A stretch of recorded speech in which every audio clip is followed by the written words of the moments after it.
Welcome, everyone. Welcome to Purple Lunarose Tarot and Astrology. Tonight, I am going to be reading for all 12 signs. I am looking at the week of June 1st through the 7th, and this is a makeup from last night's live. I did have to reschedule it. I'm going to tell you a little bit about why that happened. I'm hoping not to talk too much during tonight's live and really just focus on the readings. I will put timestamps in, guys. I know we read them a little bit different over here. I like to do them by elements. So I'm going to start with the fire signs. I'll move on to the water signs, earth signs, and air signs. If you can come in and join me and watch me live, yay, welcome. If you missed the live, please don't worry. Timestamps will be in the description box. Again, my apologies for yesterday. I had to push it back until tonight. So a little bit of a different schedule tonight. But let me tell you a little bit about why, or I guess what happened and why I needed to push it back till tonight. So I had this really amazing experience on Tuesday, and I definitely feel like what happened yesterday has a lot to do with what happened on Tuesday. So I want to talk to you a little bit about that. And some of you guys actually may know already because you I've already told you, right? I already shared some of this information with some of you. So some of you guys may already know. But so here's what happened. And I'm sharing this because I feel like a lot of us probably collectively are feeling a lot of these same energies. So as many of you know, if you've been following me for any amount of time, there's definitely been a little bit of a shakeup in my foundation here at PLR. It seems to happen from time to time on this journey, right?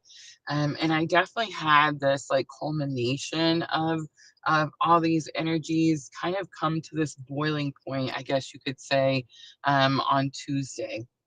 And on Tuesday afternoon, I was actually at the lake here in Katie's, where I live, this beautiful lake, why I stay here, right? And I have a lot of profound moments at this lake, so I'm not really too surprised that this happened. But I was at the lake and I was talking to someone, and I was kind of going over what I had experienced in the last few weeks, last few months, maybe even last few years of my life. And then really just kind of a timeline, I guess, of what had been going on. And then I started speaking on where I saw myself today and where I believe um, I would be going next. And Michelle comes in and says, I'm not able to get video to work for me. Am I the only one having this issue? I hope. I did have an issue with Facebook like right before I started the live. It actually tried to disconnect Facebook, but again, we're on YouTube and Twitch. So if there is an issue, just jump over to one of the other platforms. And again, my apologies. All right, let me keep going with what happened because I feel like some of us may be experiencing this type of energy. But what happened was I started to speak on where I was today and what was happening with PLR and my spiritual journey. And I started to speak on where I was headed. But the interesting part was that when I was speaking on where I was headed, me personally, Rosa, on this journey, and then also, as PLR, as this company and where I was going, it was interesting to me that I was speaking about it in present tense. Thank you, Michelle. So I thought that was really interesting, and I found this weird, I guess, clarity. I told my friends it was like a coming to, almost like a second awakening. It was because I feel like for the last couple of years, probably for the last 2 years, really, probably I would say since early 2023. I definitely have been feeling this fog or this confusion as to where this journey was leading me, and who I was becoming, I guess, as a person on this spiritual awakening journey, and especially this specific type of spiritual awakening journey. It's funny, Michelle, the whole time we have the issue over on Facebook, my son is also blowing my phone up. Have mercy. But my point is that after all of this testing, right, that keeps happening to us and just keeps being sent our way, things to cause us to experience triggers and these types of things, it's kind of like we've taken all of those things and turned them into lessons that we've overcome. So they no longer bother us. They're no longer triggering us. We're moving right through them, and we're able to see where we're headed. So that, I think, is really the most important part. It's like the fog has cleared and the clarity has arrived. So I like to share these stories because I know some of you may have already experienced this, and some of you may be experiencing it right now, and some of you may experience it in just a little bit, right? Because I do feel that it is going to be very powerful collective energy. I think a lot of it has to do with Saturn moving into Aries as well, because that's that self-discipline energy. Remember, Aries is all about the self, and Saturn is all about discipline and karma. So all of that energy coming to a head right now is really helping us push through those things that we were scared of. I feel like where I was talking about when I was at the lake, and I mentioned to my friend that this is what was happening, and where I felt like I was going. And again, speaking on it in present tense, like, this is what was happening right now. I feel like it was a moment of revelation, I guess. A moment of like speaking something into existence. And the greatest part of this whole story is going to be the woodpeckers. So again, we're by the lake. There's a lot of trees. We're out in nature, right? And all of a sudden, the person I was with noticed there's this group of woodpeckers, and they're like, "Oh my gosh, where are all these woodpeckers coming from?" And I was like, "I don't know. What a weird or unique or interesting bird to see like a whole bunch of them, right?"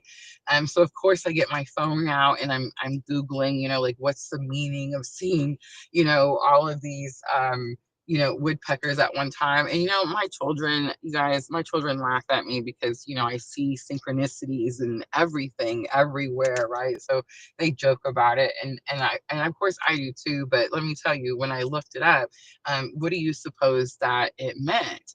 Well, it's spiritual revelation. When you see a whole bunch of woodpeckers at one time, you are having a moment of spiritual revelation. And that's exactly what it felt like. It felt like I finally understood what my spiritual journey was about, and I finally understood what I was supposed to do.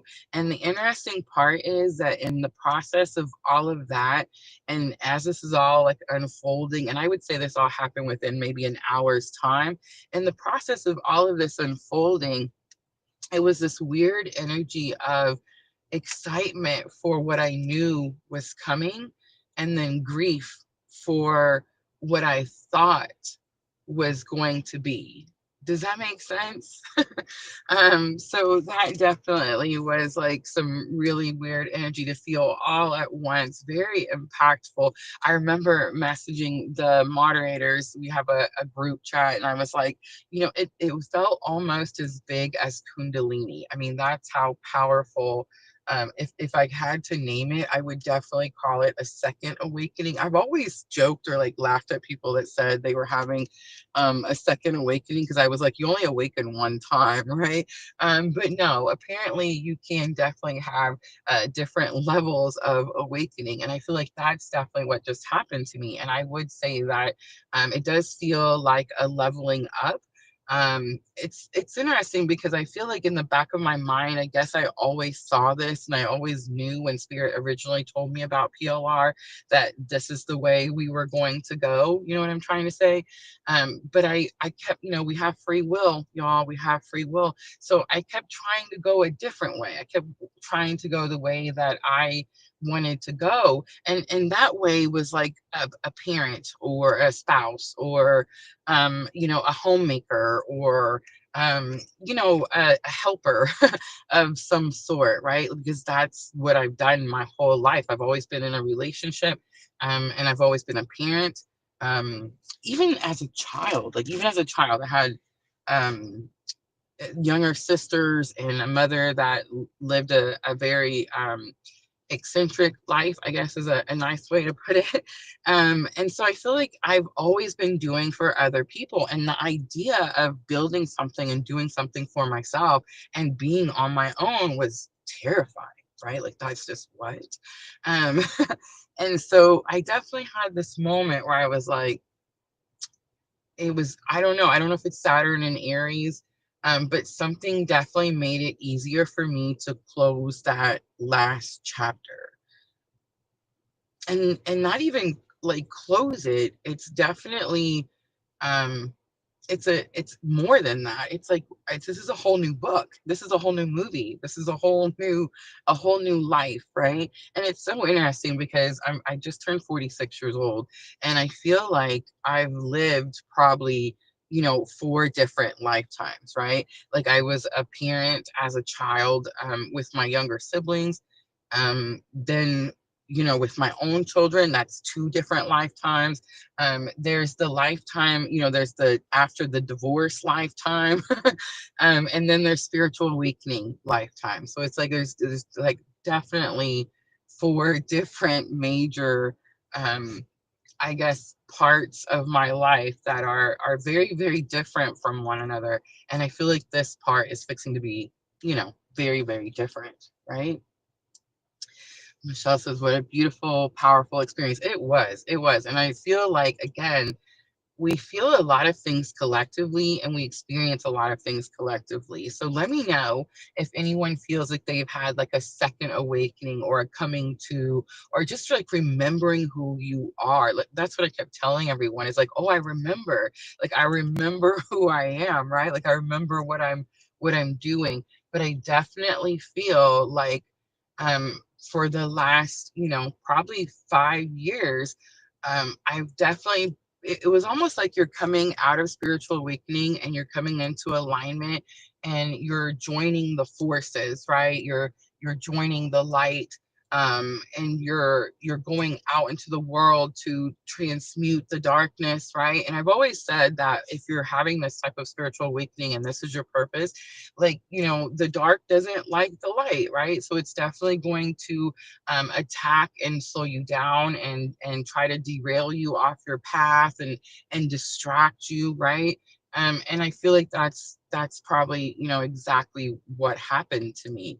And what's interesting is I've been catching up on a lot of the readers that I like to watch, and I've noticed that they've been talking about the same thing. Like we've all been kind of coming out of this fog, like we had our awakening and then we got distracted by something, rather it was a job or a career that wasn't serving our greater good, or a relationship that was karmic or toxic or unhealthy, right? It was all of these things that were like pulling us back to like our old life. Like I remember not too long ago in the situation that I was in, having this weird like side by side vision of my relationship with my ex, before the divorce, and then my current relationship, and it felt like it was two movies playing side by side in my mind, and they were exactly the same.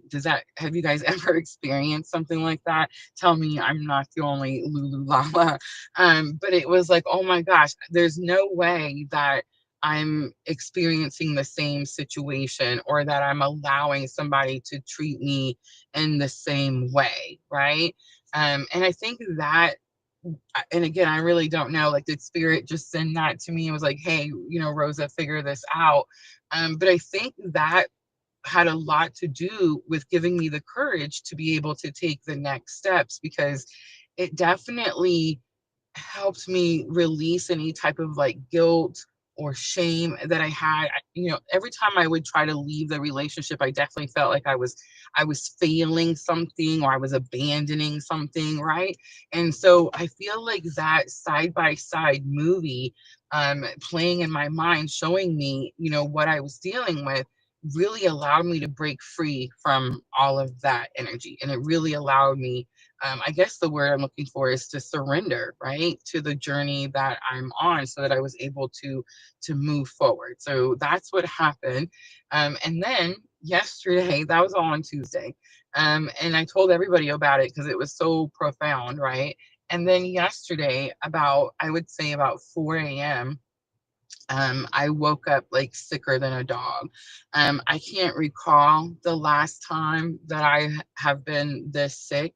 I mean, to the point where it was hard for me to get out of bed.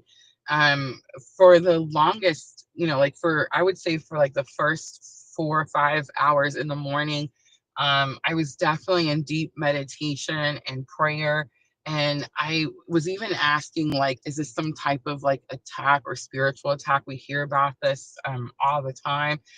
I don't really know like how to touch on this subject without sounding conceited or like I'm better than thou. I don't mean to sound this way. I'm genuinely here just having a spiritual awakening and get it together, Rosa, and trying to share it as honestly as possible. I just don't believe in that shit. I don't know how else to say that. Uh, God protects me literally every single waking, breathing moment. As long as I'm breathing, I'm protected. And that's the way it was shown to me. And, if like things like spiritual attacks were true, then can you imagine how many people I piss off like on a daily basis? I'm talking daily. You know what I mean? So I'm just saying, like, if those things were true, then, we wouldn't be able to function ever because we would always be under attack. Somebody would always be mad or pissed off or sending their projections our way, right? I will say that I used to definitely do a lot of return to sender rituals and whatnot, and spirit definitely has cleansed me of that as well, because we no longer do that. We now return back to source, and then we purify that and we alchemize it and we turn it into abundance in some shape, way, form, or fashion, right? So it wasn't anything like that, and the message that I got from spirit was definitely a purging. I had surrendered something. I had came to a certain part in my spiritual awakening journey where a line was drawn and spirit was definitely on the other side. And I had to choose whether I was going to repeat the cycles that I had been repeating, or if I was going to push forward and move on into my next chapter, or really my next book, right? Because it's not even part of the same book. So needless to say, I definitely crossed the line, and I definitely surrendered and I went towards spirit. And because of that, I definitely had to go through an extreme purging. So it lasted about 24 hours. It was oddly very, almost to the minute, 24 hours. But I will say, I feel great. I don't know. I don't know. A friend of mine was checking on me this morning, and she was like, how are you feeling? And I was like it never happened. If you saw me today or yesterday, you would never know. Like, it's so weird one day to the next, right? So yeah, I don't know. It just feels like a bunch of toxicity, a bunch of negativity, a bunch of other people's shit, if that makes sense, just was removed or taken away. So I definitely felt a lot lighter, a lot easier. I don't know. And I guess a lot more focused as well. So anyway, that's my story. That's what happened. um yeah, so I just again want to share, because I know a lot of us experience a lot of those same energies. I didn't mean to highlight your comment, Jenna. I just wanted to read it. It says, I still debate whether I should have left my karmic or whether to work it out with him. That is so interesting. Oh my gosh, that you say that. Michelle says, a deep release. One thing I've noticed and one thing I've learned um, is we all got some shit, okay? We all have something.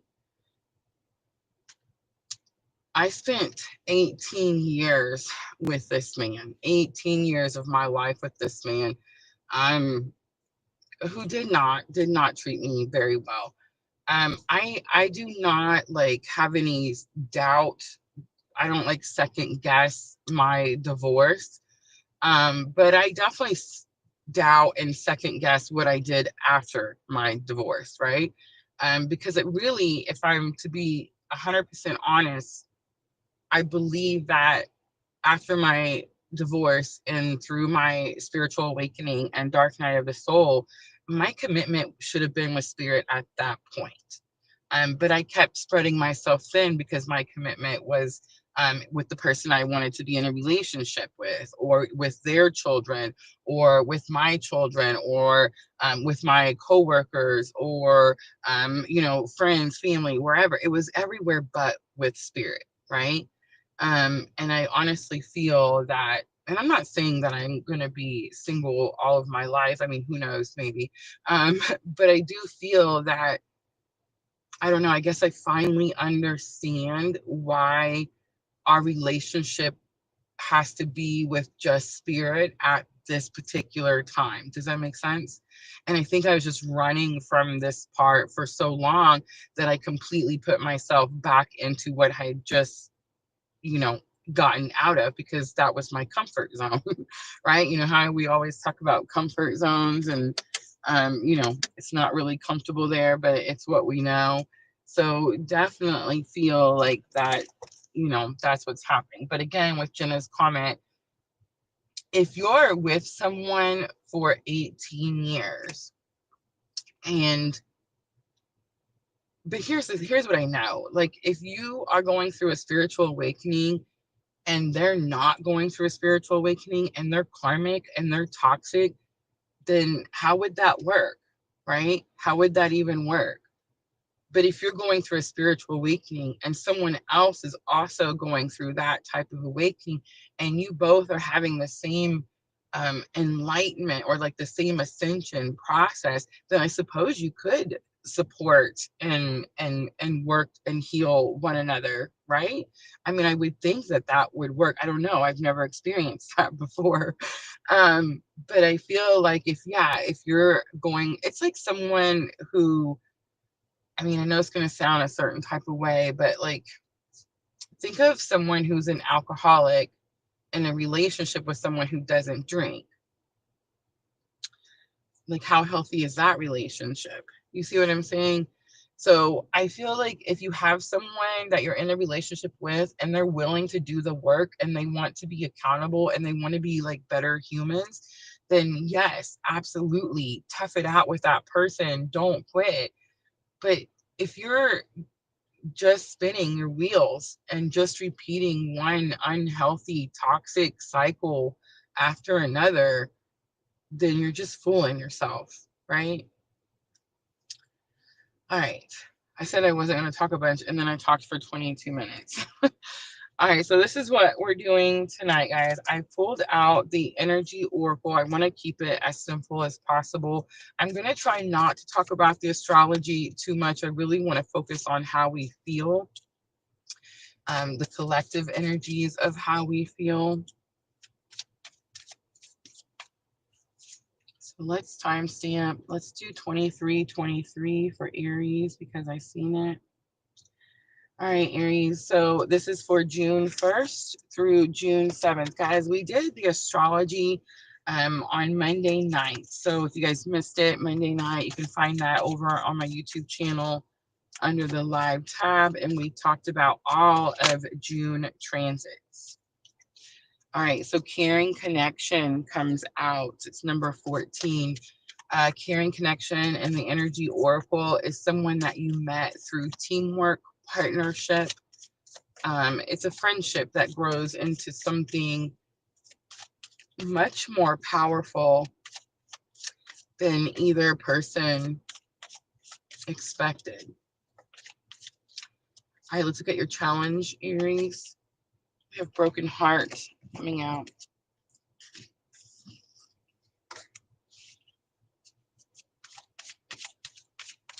I will say all this energy feels old.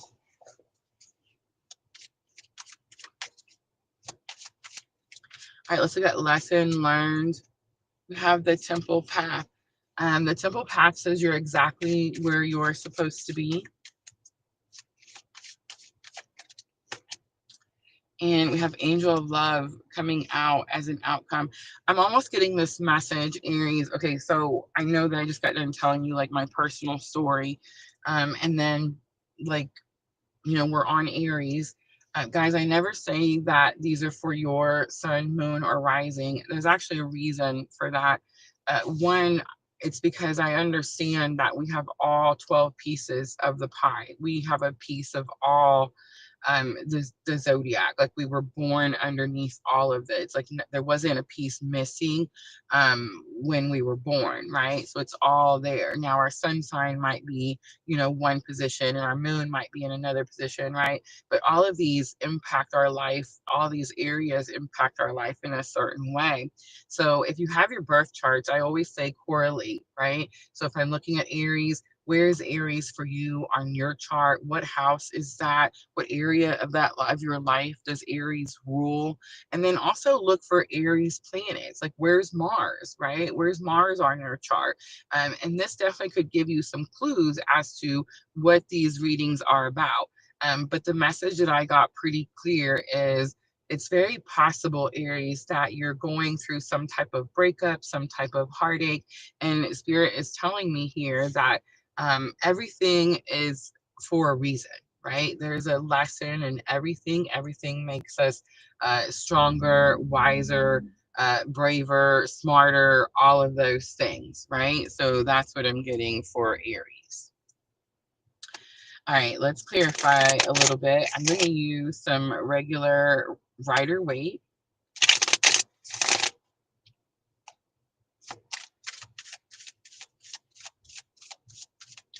And let's start with clearing connection.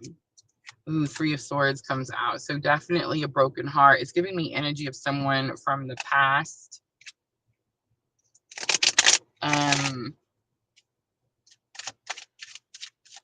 Jenna says Aries is 8th house for me.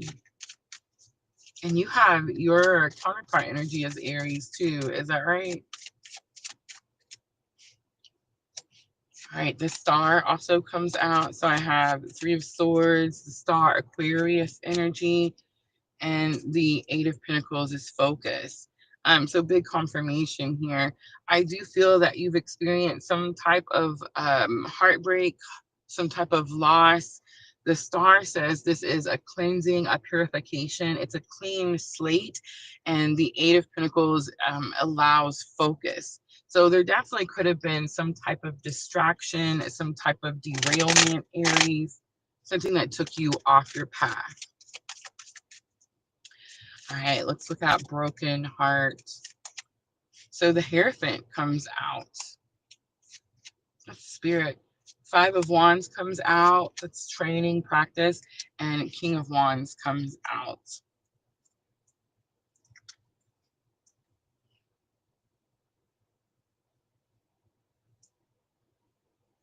So your challenge or obstacle is going to have something to do with your courage, because King of Wands is about being courageous.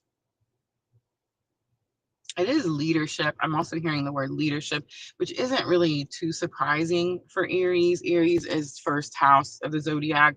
Aries is the first one through the door, right? It's definitely giving strong leadership qualities here.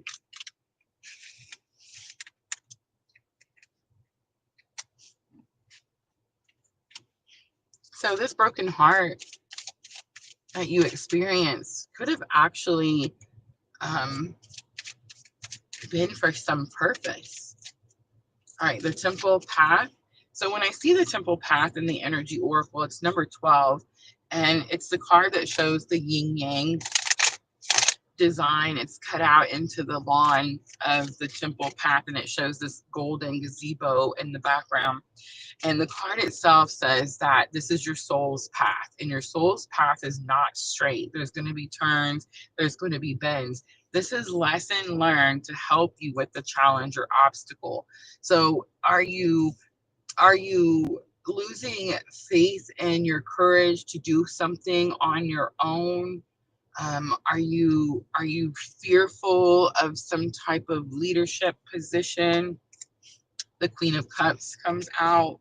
The High Priestess comes out, and the Two of Cups comes out.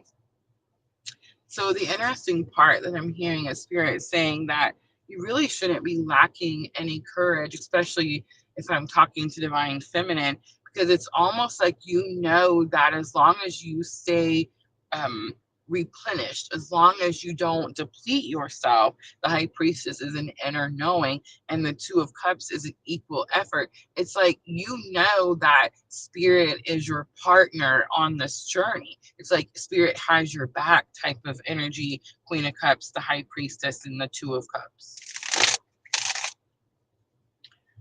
All right, so the outcome is Angel of Love. Angel of Love is sent down. The card says that this angel is sent down when unconditional love is needed.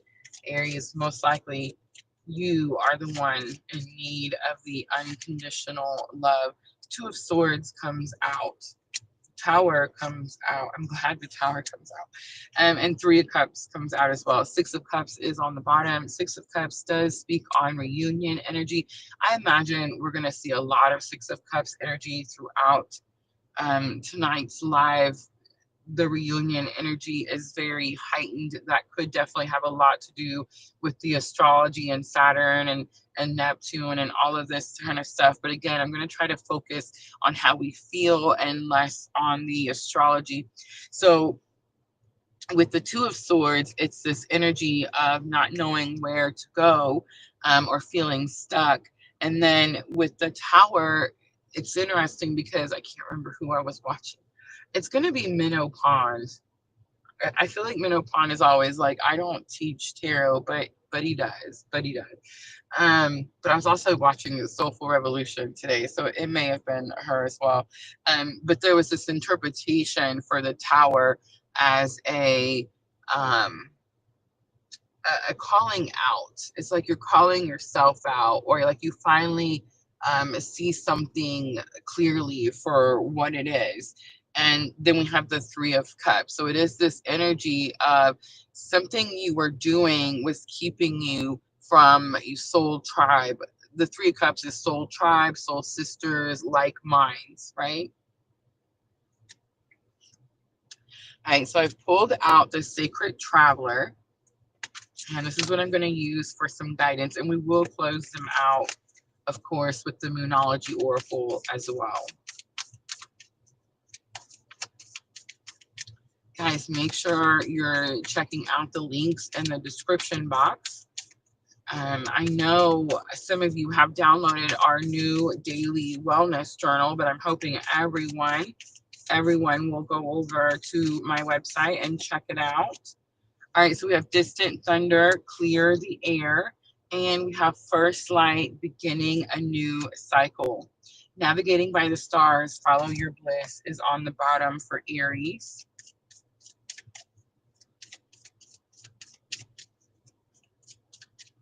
For some of you Aries, this is a past situation, a past relationship.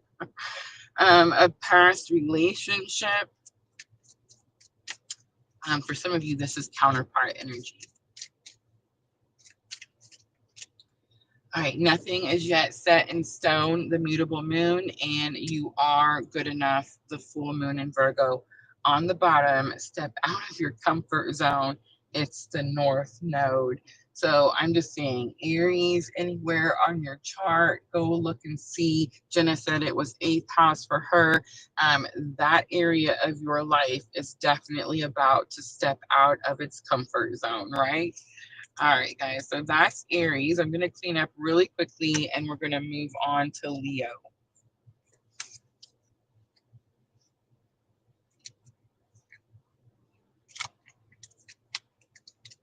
The Temple Path in the Energy Oracle is probably one of my favorite cards in that Oracle set.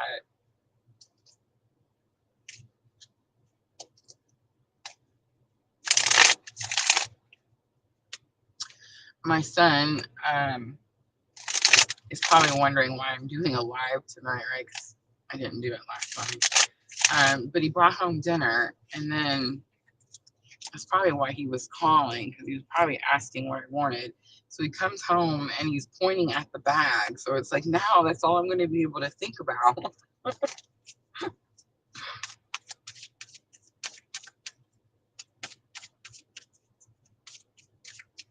I'm out in my office again, guys. And it's funny, I was telling my daughter-in-law I got this mic. I was gonna try to do the live from my room, but I have this really loud fan and it gets so hot. I'm in Kentucky, y'all. It is so hot here. And so I was like, I think with the mic though, it might, like, you know how they say that it takes the background noise out. Yeah, I mean it does, but not very well. So totally didn't work. But it's funny because now I got the neighbors calling my car my office. They're like, oh, she's going to her office. All right, Leo. Let's do 3550 for Leo.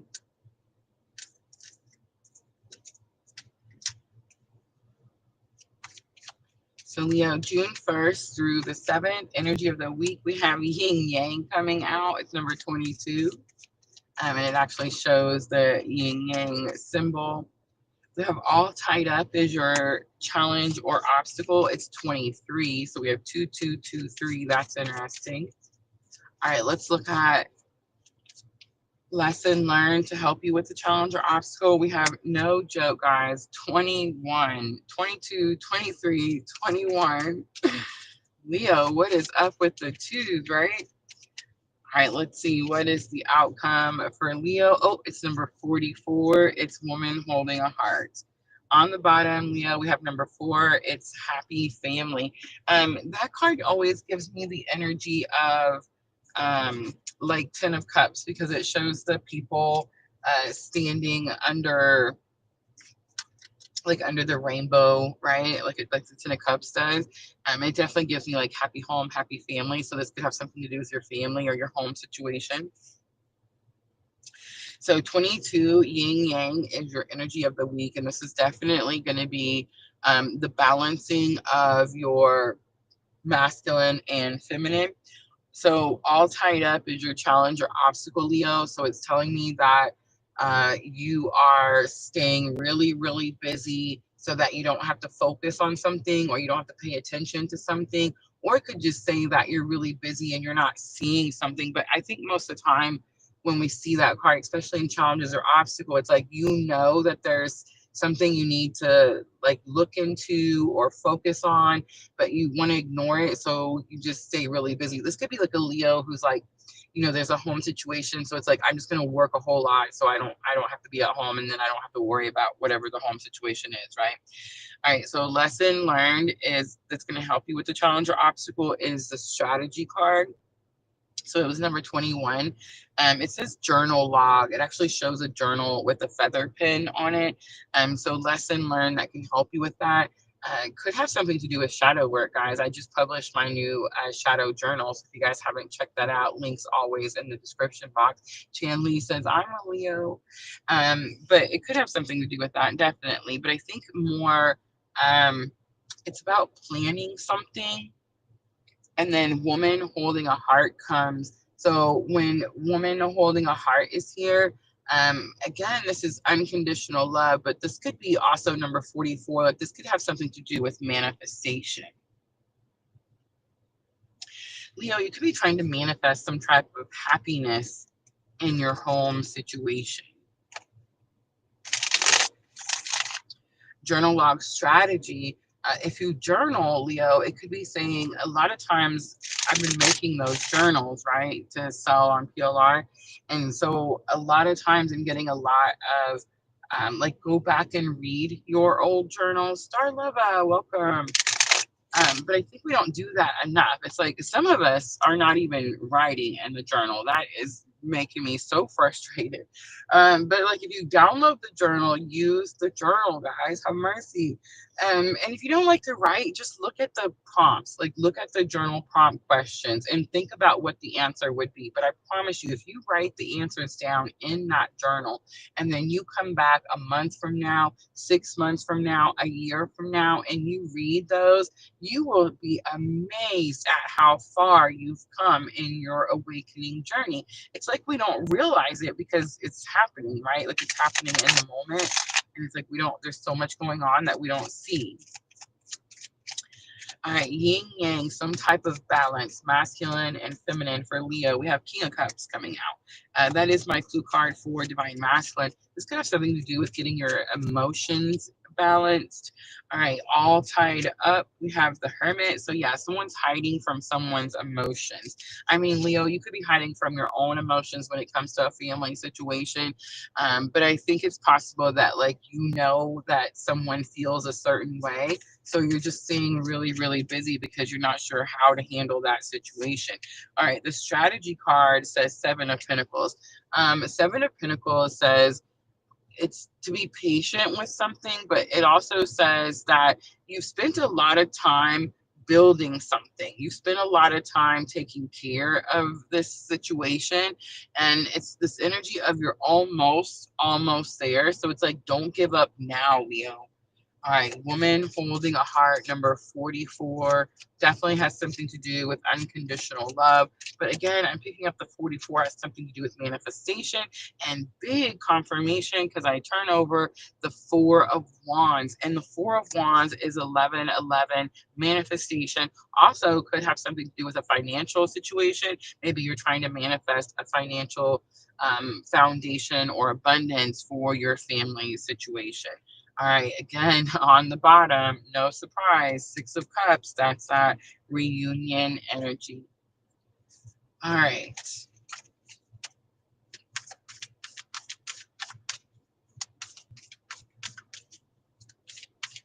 All right, Leo, let's pull some guidance. Sacred Traveler. Embracing enthusiasm. Shout to the heavens with happiness. I feel like there could be some shouting. Gates of triumph. Success expands in your life. And here it is. Ready? Choosing your path. All is possible. All right, let's do Moonology to close it out for Leo. Your dreams need a practical plan. That's that strategy. It's full moon in Taurus, and luck is on your side. It's new moon in Sagittarius. A fiery climax approaches full moon in Aries. I definitely sense some fiery energy for Leo. All right, I'm going to leave that there. I hope that was helpful, guys. And if the readings are pulling at your heartstrings, please make sure to tap that like button for me. Like, share, comment, all that good stuff definitely helps our growing channel. I looked right before the live. I think we're at like 9:15. We're always so close on Facebook, and we just kind of stay right there. Guys, if you don't follow us over on Facebook, please do. We're so close to that 1,000 mark. And then I think we were at 16 in the high 30s for YouTube. So still a small channel, but definitely steady growth, right? All right, time for Sagittarius. And somebody asked me once, like, Rosa, why do you do these signs this way? Most people, start at Aries and go through to Pisces. And honestly, I mean, there's nothing wrong with that. But again, I use my birth chart. And so I have a lot more fire and water on my chart than I do earth and air, right? So it's really broke down based on my chart. And I definitely recommend that you guys, do the same, especially if you read your own tarot, right?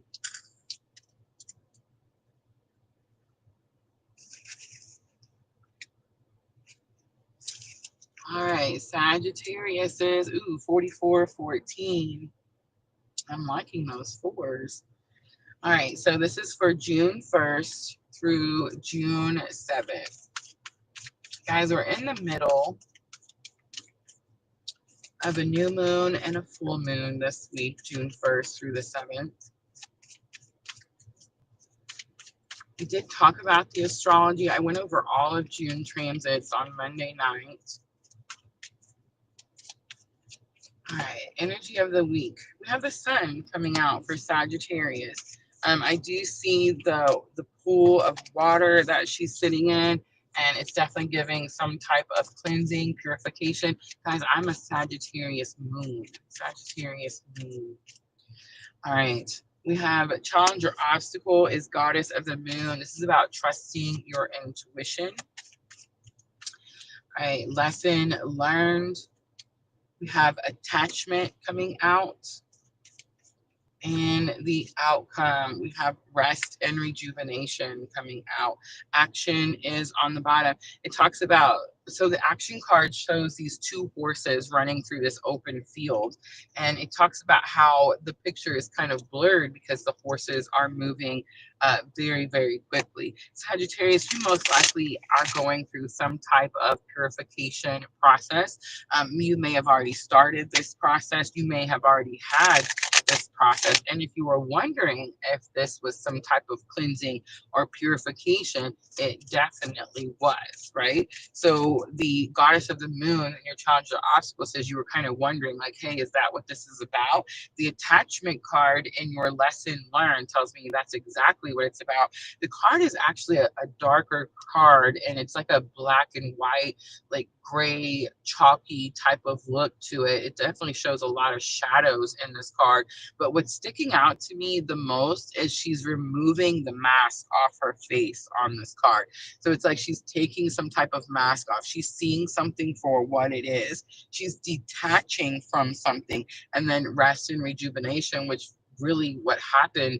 I feel like all of yesterday, like it was so weird. It was like every muscle in my body was sore. Like I had run some marathon. It was so like the hair, like every piece of hair on my scalp hurt. It was the most interesting sickness that I had ever experienced. And it literally only lasted the 24 hours. But it definitely gave me, I feel like I took probably 3 naps yesterday. You know what I'm saying? Like it was like on and off sleep. I was telling my son, I feel like even there may have even been a moment where I was running a fever. Like I remember waking up one time and it was like, am I running a fever? Do I have the chills in this hot ass room? and, and let me tell you, I'm pretty sure that, like, I don't know, maybe for like 30 minutes, an hour, I may have even ran a fever. But whatever it was, again, completely gone, completely out of my system, and definitely feel rejuvenated, like cleansed, purified. It's such a weird feeling. All right, let's look at it. The Sun card. So we have the Emperor coming out. The Emperor is about taking control of the situation, leadership as well. We have the High Priestess coming out for the goddess of the moon. I almost said queen of the moon. Goddess of the moon, which is about trusting your intuition. Again, the High Priestess is an inner knowing or a higher knowing. And then the attachment card, we have the Hierophant. The Hierophant tried to come out in reverse just now. So that's kind of telling me something. It's kind of telling me that it's very possible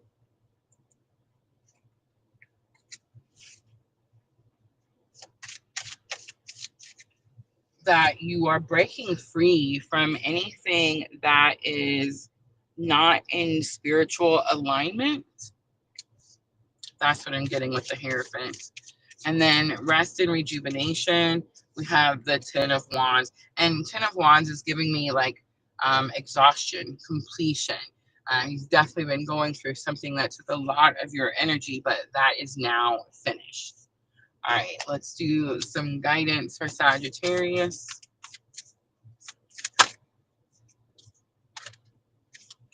Ascending the mountain, keep going forward comes out. And surrendering to the journey, release control. Unknown territory is on the bottom. It says you're exactly where you need to be.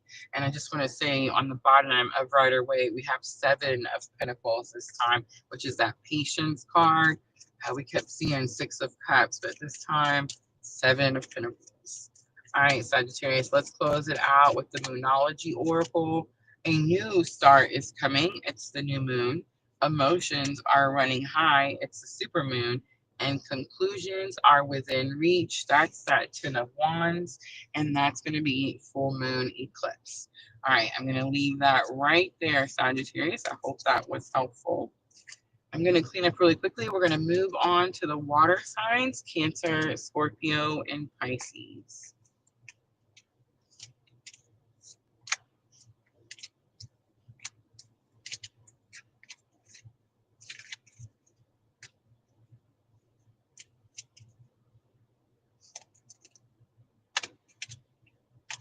It's always interesting to me how the view count jumps when we get to the water signs.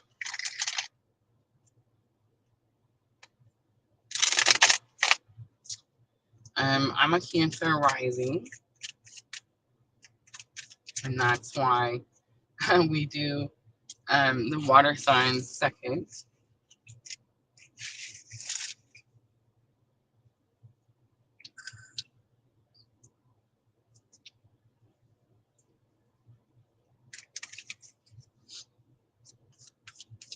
All right. Let's timestamp Cancer.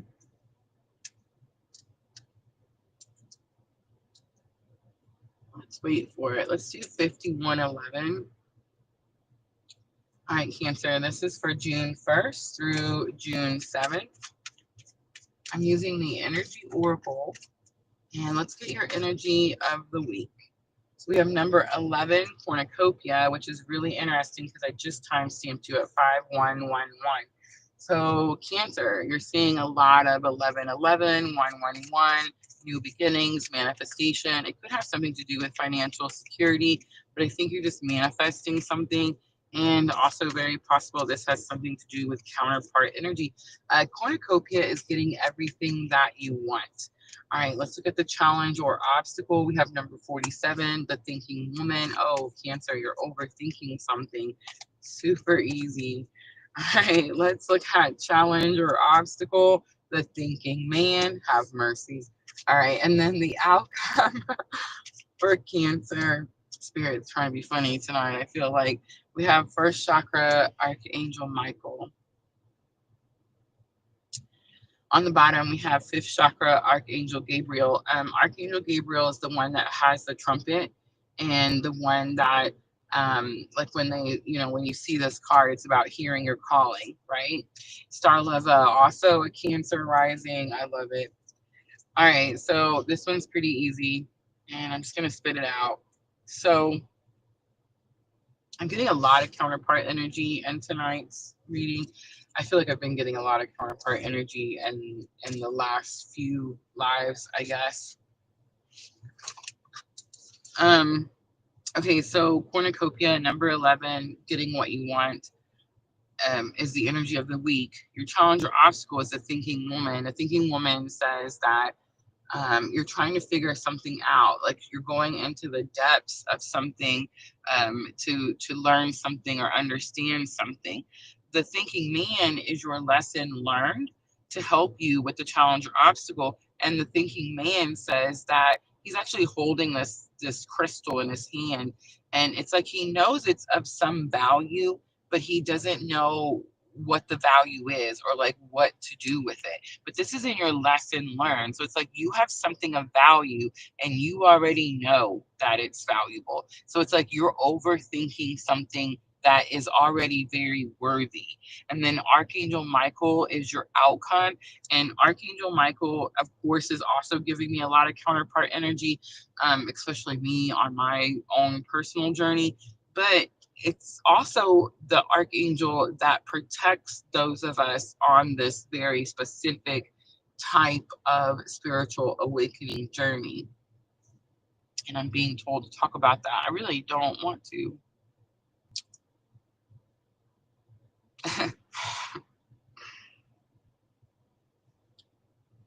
Oh, if y'all could hear the arguments in my head. um, hmm,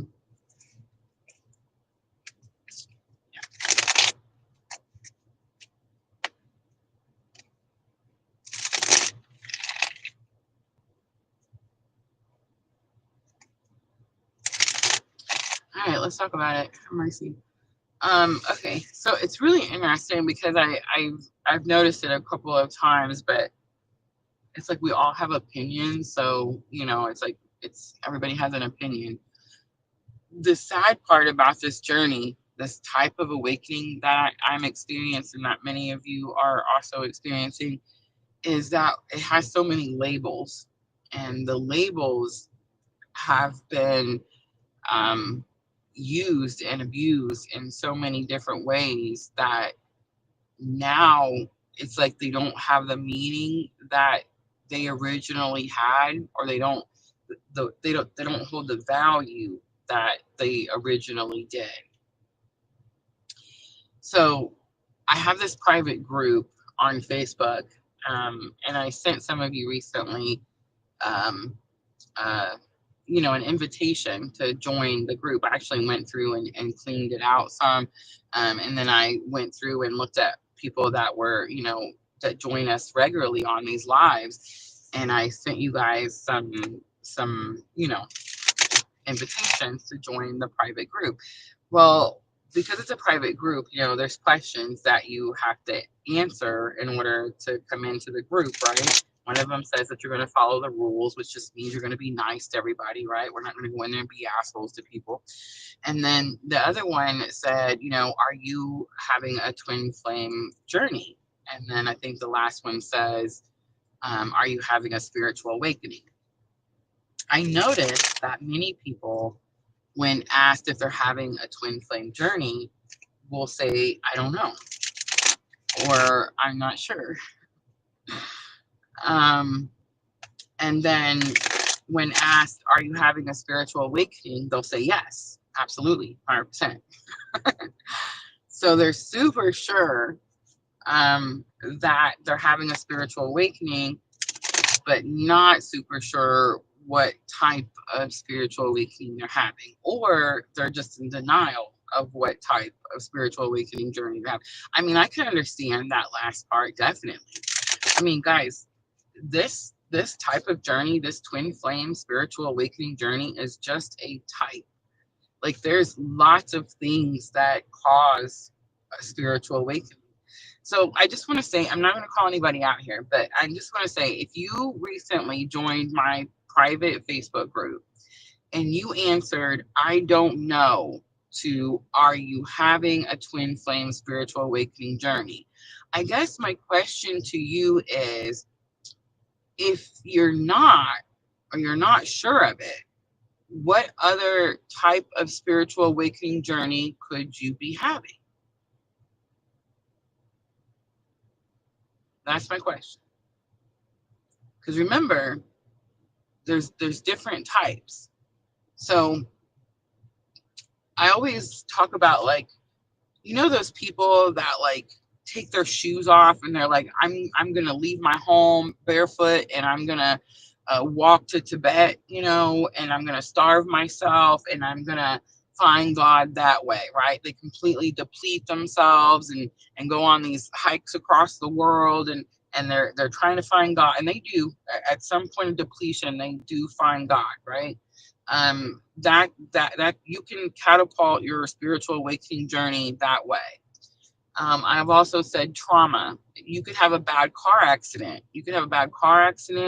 And that trauma could catapult a spiritual awakening journey. Drugs. You could do a whole lot of drugs, and I'm not telling people go do this shit, right? Like, don't do none of these things. And if you're not having a spiritual awakening journey and you're just here just to, like, spy or see what Rosa's talking about tonight, well, good for you. I mean, God bless, right? But like, these are all things that could cause a spiritual awakening journey. A twin flame spiritual awakening journey is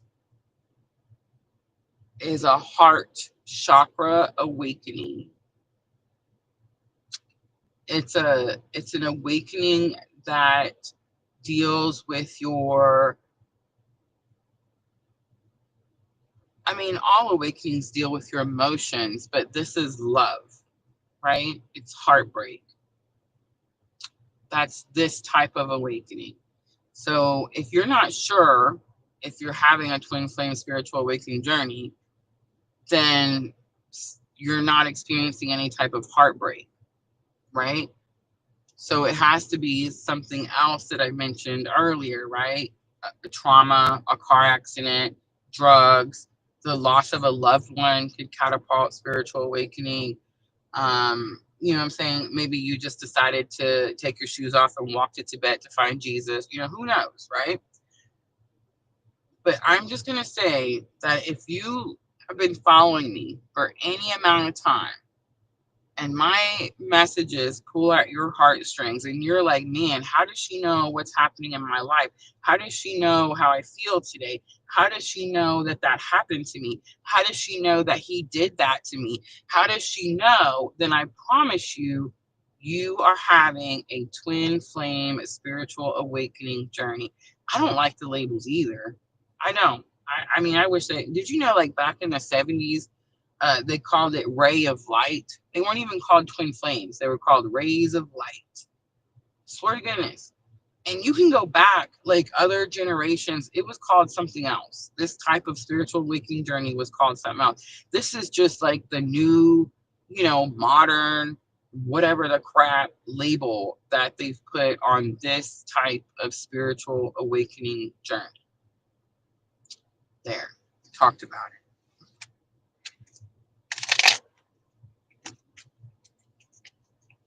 All right, let's look at cornucopia, getting everything that you want. Five of Pentacles comes out. It says it's okay for you to ask for help. It could also have this, you could also have this feeling like you've been left out in the fold, abandoned, rejected. All right, the thinking woman, we have temperance. Temperance is slow moving energy. It's healing. I think you're overthinking something, and that could be causing some type of imbalance. The Knight of Swords comes out for the thinking man, which is this energy of like, you already know something or you already have something, so you should be going quickly and freely. Like your communications and breakthroughs. And then Archangel Michael is Six of Swords. So Six of Swords is the energy that says you're being guided by spirit to calmer waters.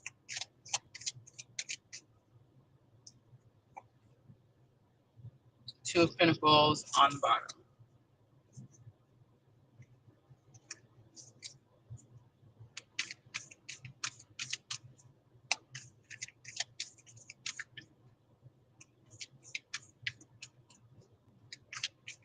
All right, here's the message I'm getting, Cancer. You were somewhere doing something with someone where you were devalued. And because you are who you are, you should easily break free from something that doesn't see your value or your worth.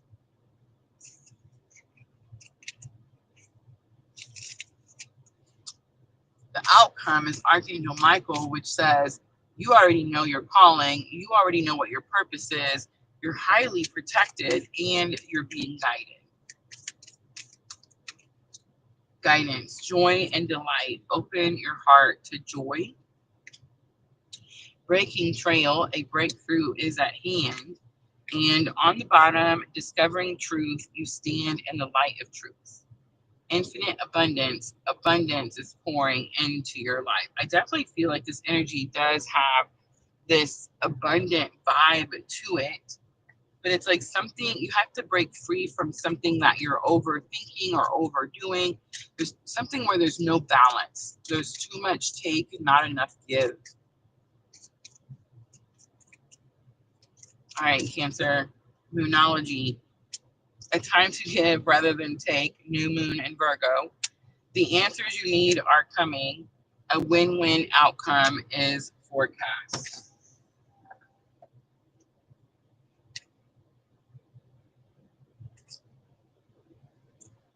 All right, I'm going to clean up really quickly and we're going to move on to Scorpio.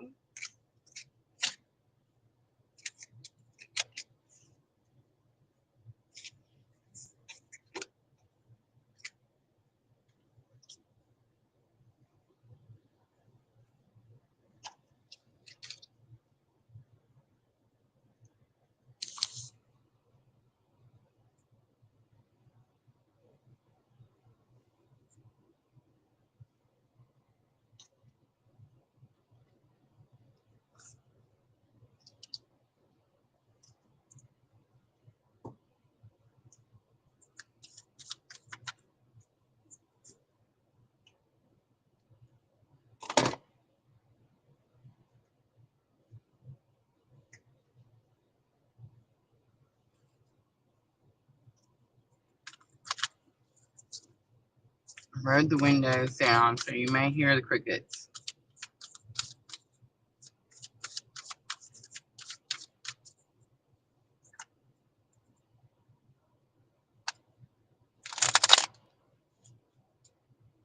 The humidity is finally starting to break at 9:07 p.m. Me and my son were talking about the places we've lived, or the best places to live, and we definitely got to the subject of Colorado because that has to be like where the best weather is, right? And we were just sitting here talking about how we're so sick of being in this heat. Like, why do we even live here?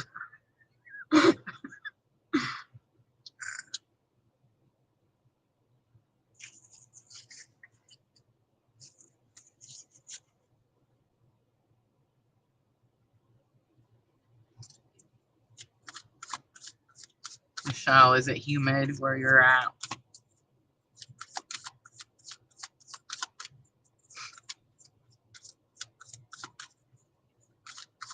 All right, Scorpio, let's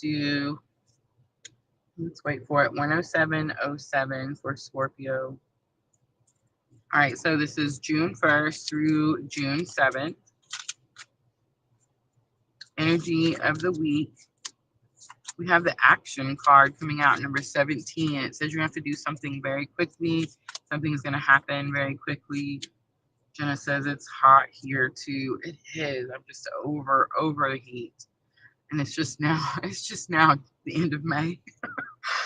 All right, number 41 comes out, Scorpio, 7th chakra, Archangel Uriel. So that says that, okay, so Archangel Uriel is the archangel that is sent when you need a fire lit under you. So like you're procrastinating something, you're going too slow about something, and this is the week where you're going to have to pick it up, Scorpio. All right, let's look at lesson learned to help you with the challenge or obstacle. Ooh, we have the deceit card coming out. Interesting. So the deceit card, I mean, it could just be saying, like, this could be like a leveling up where you just keep your information to yourself and you don't tell people what it is you're doing. I mean, it's very possible. But it could also say, Scorpio, that someone's doing something behind your back. All right, let's look and see what the outcome is for Scorpio. We have the walking away card. It is behind your back. 5th chakra, Archangel Gabriel, is the throat chakra. So this is about speaking up. So Scorpio, oh, it's sad, Scorpio. It's like, you know that someone is not telling you the whole truth about something and you're going to have to walk away from something. And I mean, for some of you Scorpios, don't get upset here, but it may just be you. Yeah, like there's only one person in all these cards. So like it may just be you not being honest to yourself about needing to take some type of action. The walking away card, so there's two cards that go together in the energy oracle. It's the garden and the gate card and the walking away card. The garden and the gate card, they're She's sitting in the garden and the gate's locked. She's wearing this key around her neck, and the card means that like she could go outside the gate anytime she wants, but that's her comfort zone. So she stays locked in her comfort zone. And the walking away card, she's used the key that she's wearing around her neck, and she's opened the gate and she's walked out.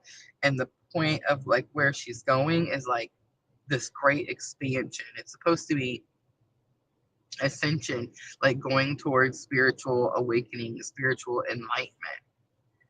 So yeah, it's like there's something happening, Scorpio, and it's like you know that you need to align towards your spiritual journey in some fashion, some way. Maybe it just means that you need to leave something behind. Maybe it has something to do with not telling yourself whole truths. And I mean, maybe someone is keeping something from you, but I think it's just you, Scorpio. I think you're just not telling yourself something that you don't want to hear, right? So I get to tell you instead. Yay. All right, let's see.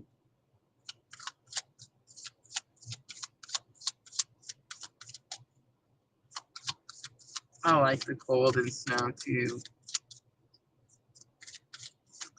All right, let's look at the action card, Scorpio. It says you have some quick action you need to take. Ooh, Six of Swords comes out, being guided to calmer waters by spirit. Ooh, you're running from your spiritual awakening journey. How is that possible, Scorpio? You're already awake.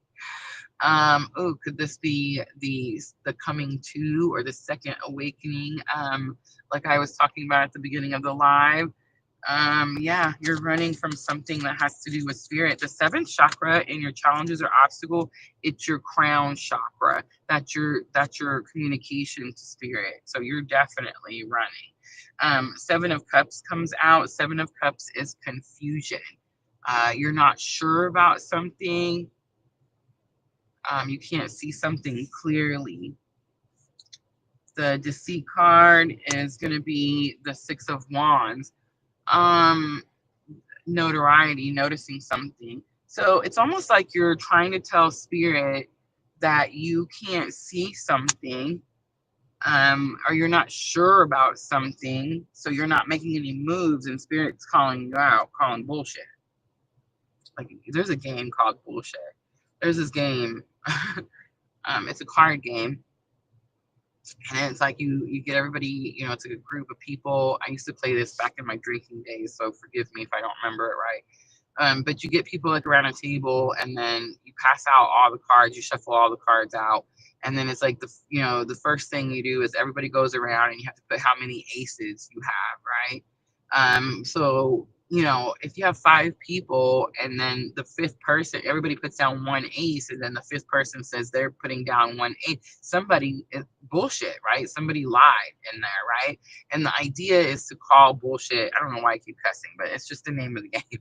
But it's like the idea is that you call it, and then if you catch the person lying, then they have to pick up that stack of cards. But if you don't catch them and they actually did have the ace, then you have to pick up all those cards. Has anybody ever heard of that game? I feel like Spirit's calling bullshit on Scorpio. Yeah. And then on the walking away card, you have the Four of Cups. So on the card, it says you need to leave something behind so that you could go towards your spiritual awakening journey. You have the Four of Cups. The Four of Cups, and I'm using regular Rider-Waite, so you can't get away from it. It's the card where he's sitting under the tree and his arms are crossed and he looks pissed off and he's looking at the three cups on the ground like, what is this? Again, I'm going to say it, ready? Bullshit. And like, what am I supposed to do with all this? And the point is that you're unhappy with what it is you have, and you feel like you don't have all the ingredients you need to manifest what you want. Guys, fifth house is my creativity. It's my Scorpio is my fifth house. I just had this whole argument with Spirit. Like, I don't have everything I need. Spirit's like, yes, you do. But the point is that the fourth cup is coming through the clouds, and every Rider-Waite Four of Cups, Spirit is giving you the last ingredient, but you're too busy complaining about what you have to not see that Spirit's giving you everything you need to be able to manifest what it is that you want. Knight of Wands is on the bottom. This is move fast, but not reckless. Move fast, but not reckless. All right, let's pull a guidance card for Scorpio.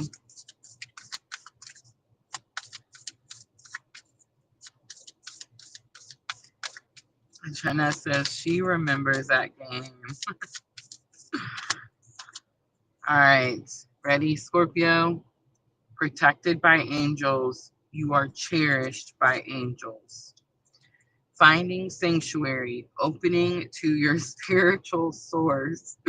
And on the bottom, reaching your destination, your light is shining brightly. So absolutely, Scorpio, you have something very powerful that you need to do. And here's what I'm going to tell you. This is how blatant. Are you ready? Or blunt, I guess. My name is Rosa, and I'm here in Kentucky, and I'm having this spiritual awakening journey. And I promise you that if you know me, even if you just think you know me, um, if you interact with me, if you have access to my energy in any shape, way, form, or fashion, and you're a Scorpio, you have strong Scorpio placement, sun, moon, rising, you're not going to be able to run from your spiritual awakening journey. And if you need me to get some statistics for you to prove that to you, I will gladly do so. You may have run up until you met me, but you're not going to run anymore. And I don't make the rules. I genuinely, honestly, just share the message. That's it.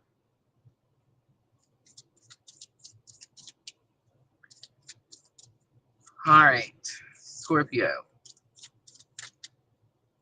Prosperity lies ahead. It's new moon in Taurus. Surrender to the divine. It's the full moon. That's what's about to happen to you. And communication is key. It's new moon in Gemini, and that is factual. On the bottom, the end of a tough cycle approaches. It's full moon in Capricorn. All right, Scorpio, I'm going to leave that right there. I hope that reading was helpful. How did we used to say that? That's not a threat, it's a promise. You remember that? I kind of heard those words when I was relaying the message to Scorpio. Like, that's not a threat. That's a promise. All right. Again, I don't make the rules.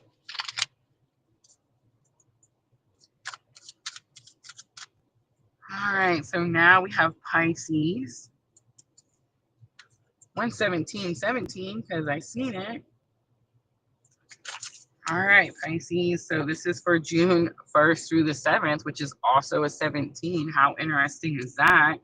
So Pisces, the number synchronicities could definitely be of some importance. I just want to mention that 1 is all about new beginning.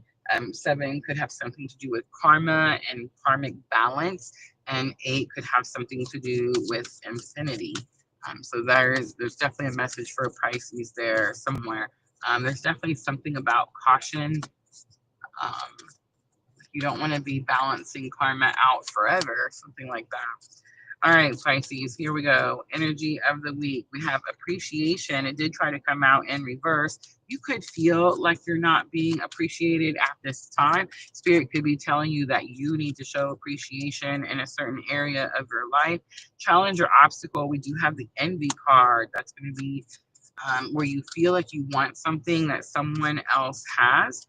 Lesson learned. We have Angel of Balance. This is all about moderation.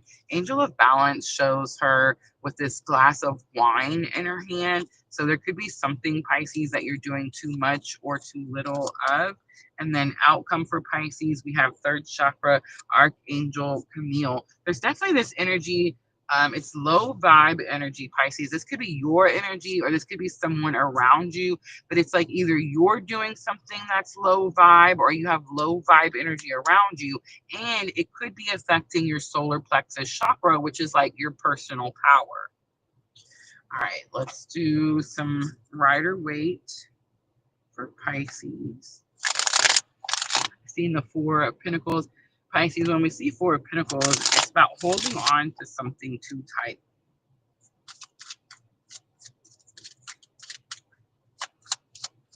All right, Pisces, appreciation. We have the Justice card coming out. Libra energy. You could be dealing with a Libra, but it says a great injustice has been done. The Envy card. We have the Strength card. Leo energy. The Leo energy Strength card. It shows her sticking her hand in the lion's mouth. So it's this energy of having to overcome something, needing great courage to overcome something. Angel of Balance is what you're trying to moderate. Ace of Wands, this is fate, this is destiny. It could be about new passionate action as well. And third chakra, Archangel Camille, solar plexus chakra, King of Swords. So I'm not really sure what this is about here, Pisces, but the energy that I'm getting as the outcome is you're going to need to speak from your truth. That's going to be King of Swords. You're going to have to be authentic about something, and this definitely could also have something to do with some accountability. There is a Three of Swords on the bottom, so there is energy of healing from some type of broken heart. All right, we have Libra and Leo coming out strongly for Pisces. Fogged in, go slow, take time, and watching the clouds, lie back, rest, and relax. Wondrous universe, walk in beauty on the bottom. Pisces, is very possible. I'm kind of sensing a little bit of that energy that I just talked about at the beginning of the live that I experienced on Tuesday and Wednesday. Very possible you're also about to have like a second awakening or like a coming to, right? I missed it. All right, Moonology to close it out. A time for healing, big confirmation. Bosmic moon, and adjustments are required. It's the third quarter moon. On the bottom, a new romantic cycle begins. It's new moon in Libra. So there's that Libra energy. So definitely could be dealing with a Leo or a Libra. All right, I'm going to leave that right there, Pisces. I hope that was helpful.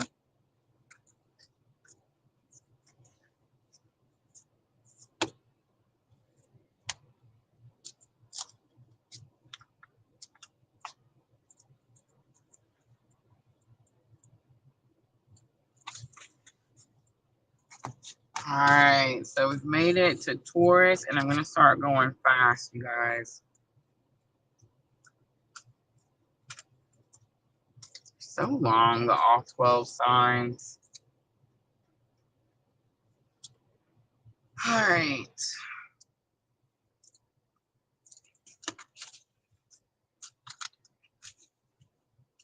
Oh, that sounds so good, Jenna.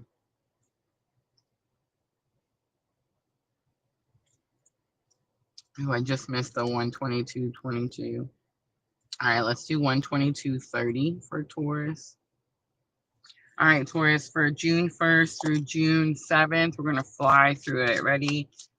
Energy of the week for Taurus. We have man holding a coin. It did come out in reverse. Challenge or obstacle. We have door to personal healing and happiness, Taurus. Third chakra is coming out for your lesson learned. And outcome, we have anxiety. Again, some overthinking, maybe not overthinking. Financial constraints is on the bottom. Financial constraint says that something's happening and you didn't plan on it. It could have something to do with your finances, especially with man holding a coin coming out in reverse. Man holding a coin says that someone comes into your environment and teaches you about your worth or your value, but it was in reverse. So there's this energy of like you don't know or understand or clearly see your value. Door to personal healing and happiness in your challenge or obstacle says that something's blocking your doorway. That's why it's in your challenges or obstacle. And then third chakra, Archangel Camille, is solar plexus. So it's like this telling me that you need to call your power back in a situation. Most likely the anxiety card, right? Saying that you're overthinking something. You're giving something too much energy. All right, the High Priestess and the inner knowing is what's coming out for man holding a coin. Seven of Cups coming out for challenge or obstacle. You're not seeing your choices clearly. You're not seeing the doorway clearly. All right, third chakra, Archangel Camille. Definitely need to call some power back. And Seven of Pentacles, you're just not being patient enough. All right, so here's what I'm getting, Taurus. There's something that you're waiting on, and maybe you're giving up on it a little bit too soon. All right, let's pull some guidance from the Sacred Traveler. Crossing bridges. It's time for healing, connecting, mending, and releasing. Grounding is on the bottom. It says go deep and explore your roots. I also see narrow pathway, tread thoughtfully. All right, Moonology to close it out for Taurus. Expect powerful change and look at the bigger picture. That's it, right, Taurus? Look at the bigger picture. All right, I'm going to leave that right there. Hope that was helpful. Moving right along, we have Virgo next.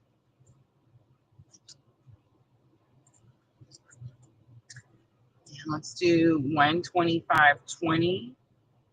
That was a fast one for Taurus. I wish they were all like that, right?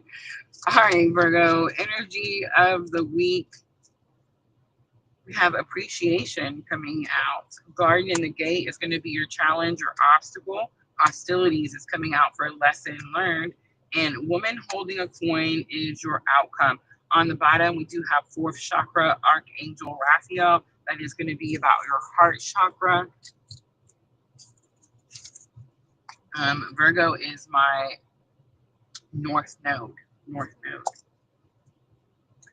right, so appreciation is your energy of the week. So you're super grateful about something.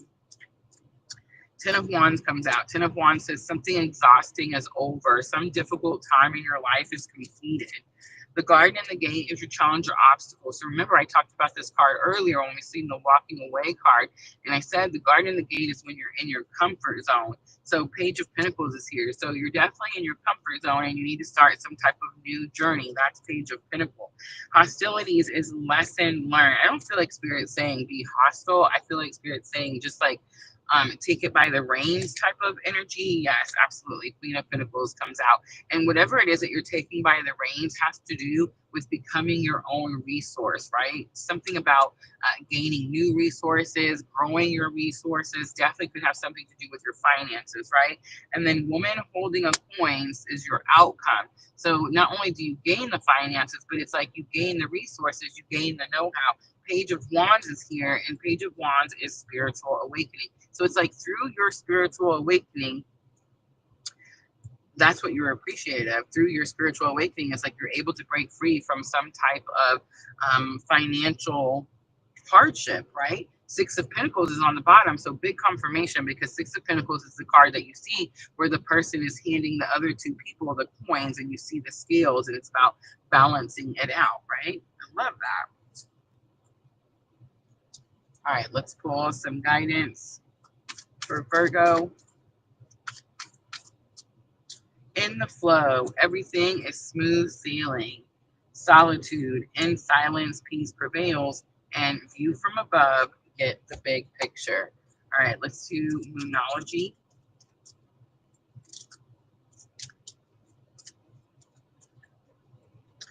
You and your loved ones are safe. It's new moon in Cancer. And hold your vision. It's the fixed moon. All right, Virgo, I'm going to leave that right there. I hope that was helpful. If it was, guys, make sure to tap that like button for me. And we're going to move right along to Capricorn. Divine timing. Welcome.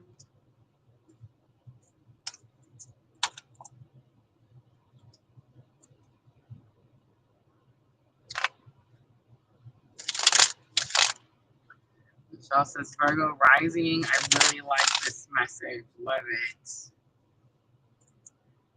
All right, let's timestamp Capricorn.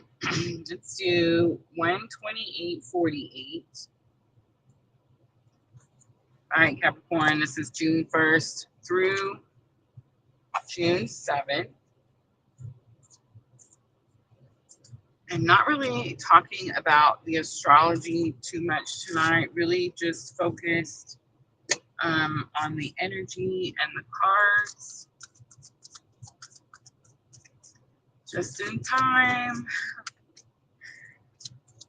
All right, here we go. Energy Oracle, energy of the week. We have man holding a heart, number 45. Ooh, Capricorn. Okay, so man holding a heart shows this super handsome man with his shirt like half open. And he's actually holding a heart in his hand that looked like it was cut out of his pants, right? Like a piece of his pants is cut out as the shape of a heart.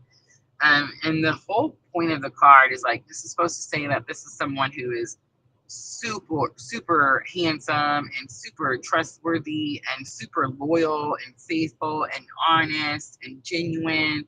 And they're just like, you know, the most accountable man on the planet, and you know, in the most healed and awakened and loving and compassionate and giving man, right? This is energy of the week, Capricorn. Okay, so here's the thing. The card, if you look up the energy oracle, the card talks about how this is unattainable. Like this person is unattainable. There's no perfect man or woman, right? That has all of these, you know, energies. There's definitely something here about being down to earth, or like being realistic about something. All right, Capricorn, let's look at challenge or obstacle. We have healer of the ages. This could be saying, Capricorn, that you are, you know how I'm kind of seeing that Piscean, the hanged man card. You know how sometimes, like the hanged man, we talk about how it's the hanged man is this energy in tarot where it's like it's trying to catch beauty, or it's trying to like get beauty. Something beautiful is trying to get it.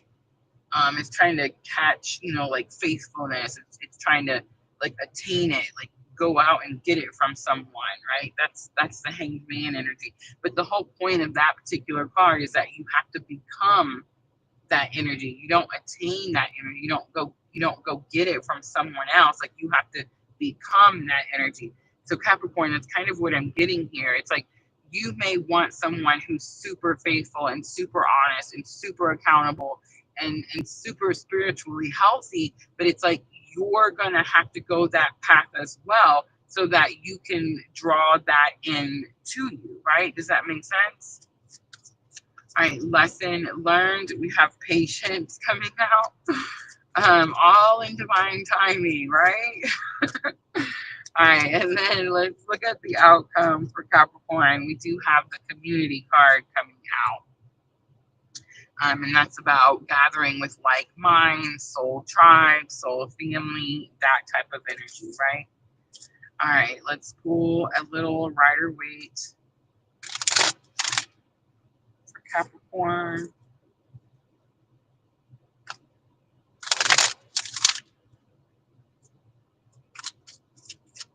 Is it ringing true for the Capricorn? Let me know. All right, so man holding a heart was energy of the week. 8 of Wands. Something happens quickly. There's quick information. Healer of the ages, and your challenges or obstacle. 4 of Pentacles. You don't want to let something go. You're scared to move on from something. You're scared to allow something in. The patience card says, be patient, all in divine timing. Knight of Swords is here. Someone could come in quickly with some information. Community card is here as the outcome, and the 3 of Pentacles comes out, which is literally the community card in tarot. It's the card where it shows the 3 people in the church working together, right? So I respect you, you respect me. We have the same ideas. We're working towards the same common goal, right?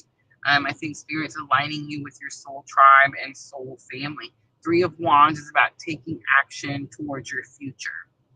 All right, let's pull a guidance card. Sacred Traveler, answering the call. The time is now. Comes out, and grace and gratitude. Through gratitude, joy expands. Desert passage is on the bottom. Trust that there is a divine plan. All right, Capricorn, Moonology to close it out.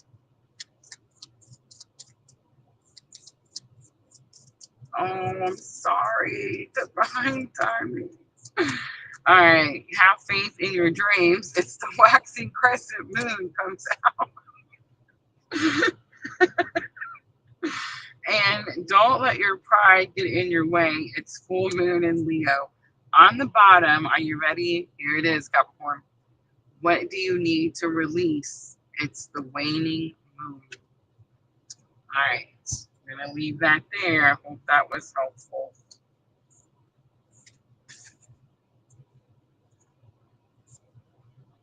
Divine timing says, let me down.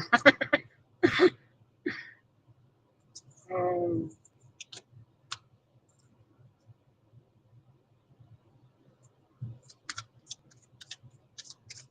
But make me realize what I need to work on. That's good. I'm glad, right? Renee, hello. All right. We've made it to the air signs, guys. We've made it to the air signs. We flew through the air signs in less than 10 minutes.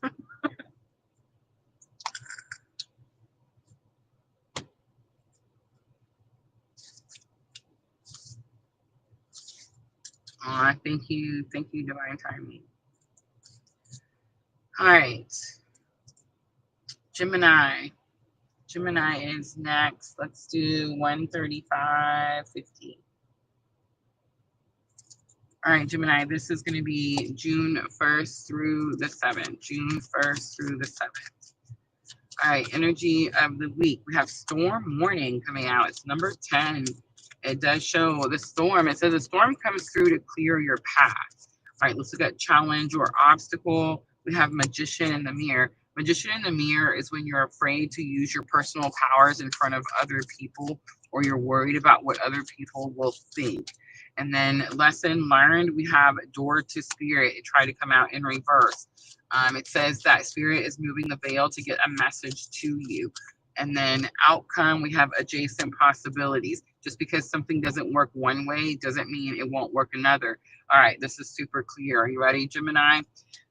If you are trying to suppress your gifts, if you're trying to hide them, or I don't know, like camouflage them, or deny them, I don't know, anything like that, the storm is coming. Like, get ready for the rug to be pulled completely out from underneath you. But here's the thing. One, the thing that's going to help you that you should know is that you should know that anytime you do this, it causes like, you know, you hear spirit less and less, right? The adjacent possibilities is your outcome. There's more than one way to do something.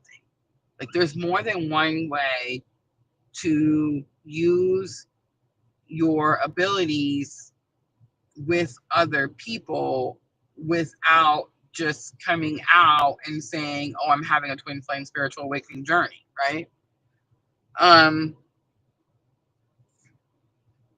It's going to be the adjacent possibilities. Like, don't give up on something. Don't try to hide something. Just come up with a different way to present something. The adjacent possibility says that, like, if a door falls out, like, let's say you go try to open the door and the door's locked. Well, you don't just quit. You don't just give up. You don't just walk away, right? Like, you have to keep going. You just go a different route. You keep going till you find a different door, one that will open. All right, let's look at that storm warning. Ooh, judgment comes out. Following your purpose. Are you not following your purpose, Gemini? Hearing your calling. Scorpio energy. You could be dealing with a Scorpio. Another major arcana comes out. The Justice card. It says a great injustice is being done with that Magician in the mirror. The Magician in the mirror card says that you're working with the elements, fire, water, earth, air, that you're conjuring, that you're calling things in, and that you're doing this with no cares as to who sees it, who knows, any of that. So with it being in your challenge or obstacle, Gemini, it's telling me that you do care. You do care who knows, or what they think about it, or what they're saying about it. Door to Spirit try to come out in reverse. Door to Spirit says that Spirit has a message for you. Here's what I know. Here's what I know.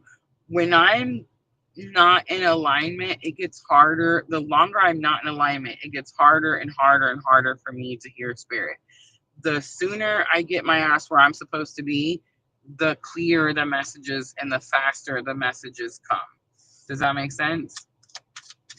So if you feel, Gemini, like you're starting to lose touch, or you're not getting the messages fast enough, or it's not coming in clear enough, where are you out of alignment? And how does that have to do with following your purpose or using your abilities, your gifts, right?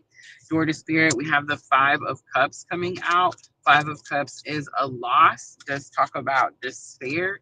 It also talks about like past loss and how you're supposed to have gained something and then moved forward from something. I'm getting that rerun. So Gemini, I talked about something that happened to me at the very beginning of this live. And I talked about how Spirit kind of gave me this visualization to use, where I got to see like my old life, like with my, you know, in my karmic 18-year marriage, and then I got to see like where my life was at that time in this other relationship, and I got to see them running side by side. This may not be a relationship for you. This may be a friendship. This may be a family situation. This may be a job. Who knows? But there's something that you're doing that's going to be exactly the same as it was before your awakening, and Spirit is trying to show you not to repeat that cycle. Adjacent possibilities. There's a different way to go about something. The Strength card, the Leo energy. You're going to have to be strong enough to put your hand in the lion's mouth, right? Queen of Cups is on the bottom. All right. Guidance for Gemini. I feel like this is the toughest reading out of all of them we've done so far. Wandering path. Enjoy the journey. This is the card that shows the map is open. The fox is looking at the map. There's a magnifying glass. And the whole point of the card is like, you don't have to know what every twist and turn, like you're just supposed to have faith and follow Spirit on this journey. Wise leader, you are a beacon for others. I got that energy with that Magician and the Mirror card. And fellow travelers, support is all around you, is on the bottom. All right, let's do Moonology for Gemini to close it out. Your commitment is being tested. It's the first quarter moon. And take time to breathe out. It's the disminting moon. Believe in the impossible. The blue moon is on the bottom.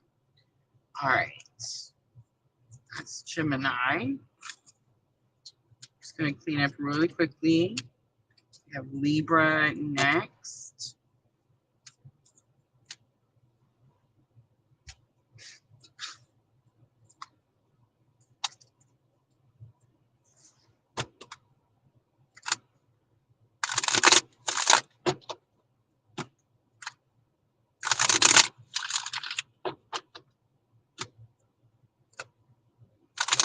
Guys, I will be back tomorrow night. Tomorrow night, we have the June Twin Flame Current Energy Update. I do intend on offering some free energy reads at the end of that collective reading. So make sure to join me tomorrow night at 8 p.m. Central Time. All right, let's timestamp Libra. 143.03 for Libra.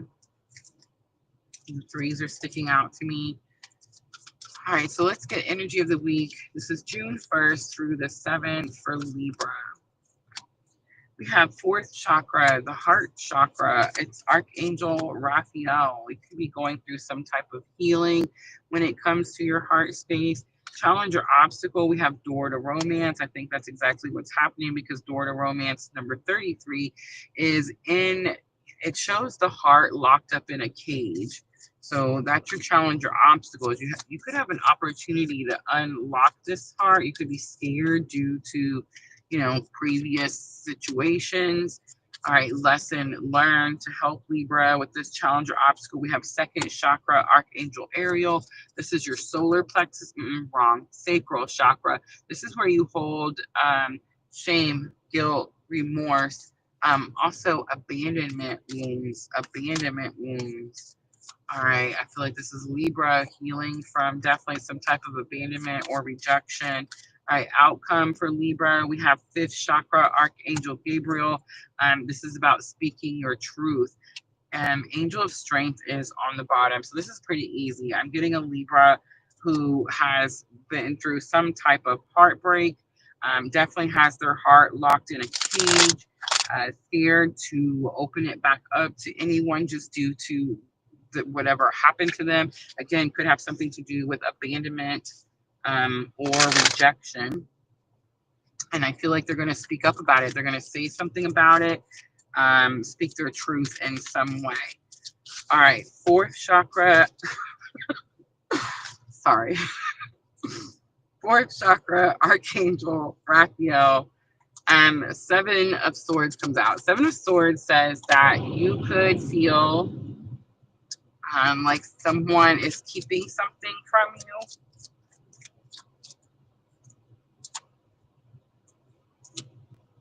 I think that's just you locking your heart away.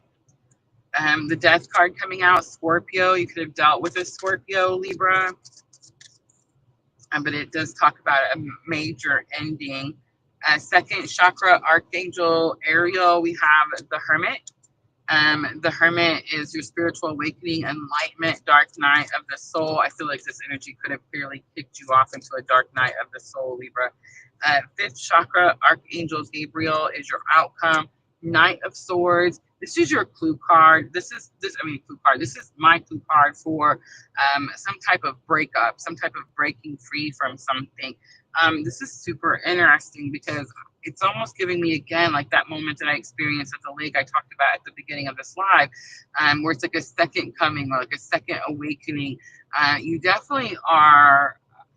It's this energy of putting some type of heartbreak or heartache or disappointment behind you, and then being able to move away from that lower vibrational energy. I feel like it's been holding you down, especially with that Scorpio energy for quite some time. Definitely could have been going through like some type of massive transformation when it comes to like love, heartache, heartbreak, heart healing. You have Two of Wands on the bottom. So there is this energy of expectation, but there's also this energy I'm waiting for something, waiting for something. Could even be waiting for someone, right, Libra? The Hermit is Virgo energy as well. All right, here's some guidance for Libra. Vast vistas, expand your horizons. It's the one that shows him like coming out of the box. So it's this energy of like think outside the box. And valiant courage, take action with passion. All right, Moonology to close it out for Libra. Work through your fears. It's new moon in Scorpio, so you definitely could be dealing with a Scorpio. And the end of a tough cycle approaches. It's full moon in Capricorn. All right, Libra, I'm going to leave that right there. All right, guys, I'm going to clean up. Last one. All right, if you want to know what happened, I'm in my car, right, in my office. And I decided that I was going to roll the window down to get some fresh air in here. And one of those June bugs flew in here because, you know, I'm in Kentucky and those June bugs are like, you know, 1,000-pound weight. So I swatted it and it fell down into the floorboard. So it's just been down there, you know, bugging the crap out of me. And I don't know about you guys, but do you go through this part in your spiritual awakening where you don't want to kill the bugs, right? Like I went through that part. Like I went through that. I've taken all kinds of bugs like out into nature because it's like I didn't feel like I should be killing it. I just want you guys to know that you get over that. You get over that because you get to where don't laugh at me. I mean, laugh, I don't care. But you get to like when you're on this awakening, if you're having an awakening, you're going to know what I'm talking about. But it just feels like you can just pretty much communicate with anything, right? Like you're just connected to anything and everything, trees, animals, people, it doesn't matter, right? And you can just pretty much communicate with anything. So I've been getting into this new kick where it's like I will tell the bug that it needs to get out. And it has a certain amount of time. And, you know, I don't go into the bug's home, right? Or its car, and I don't attack or mess with it. So it's like you have so much time. This particular bug has until the end of this live.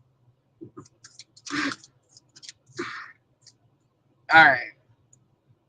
Last one. We made it. Aquarius. All right. 149.44. 149.44. I love all the fours. Firm foundation, financial security, 11:11, manifestation, four corners. All right, let's see. Four seasons. Aquarius, June 1st through June 7th. Energy Oracle. I'm going to start out with your energy of the week. We have the sixth chakra coming out. Archangel Metatron. This is the brow chakra. Pineal gland. That's what I just heard. All right, challenge or obstacle for Aquarius. Door to value. It was trying to come out in reverse. It's like you're not able to see the value in something, or you're not able to see how you're going to get value out of something. All right, lesson learned to help you with that challenge or obstacle. We have the journey card.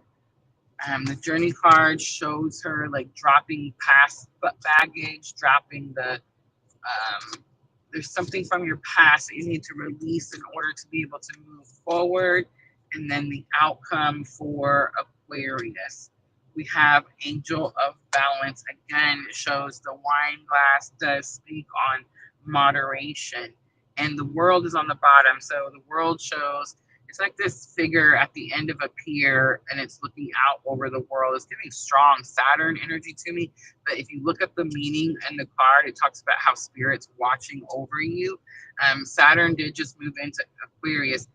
Into Aries. Saturn, oh my goodness, stop stumbling. Aquarius. This is definitely giving me strong Saturn and Aries self-discipline energy. And it could have something to do with your finances or financial journey situation, something like that. All right, sixth chakra, the brow chakra. So we have Page of Swords, higher learning. There's something else that you need to see, something else you need to know, something else that you're not understanding. Door to value. We have the Hanged Man. I talked about this energy earlier, where you're trying to attain things like beauty and wealth and